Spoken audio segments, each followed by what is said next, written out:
श्रीलक्ष्मी श्रीमहालक्ष्मी क्षीरसागरकन्यका उत्तिष्ठ हरिसम्प्रीते भक्तानां भाग्यदायिनी।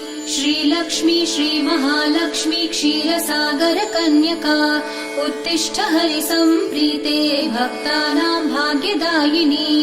उत्तिष्ठोत्तिष्ठ श्रीलक्ष्मी विष्णुवक्षस्थलालये उत्तिष्ठ करुणापूर्णे लोकानां शुभदायिनी।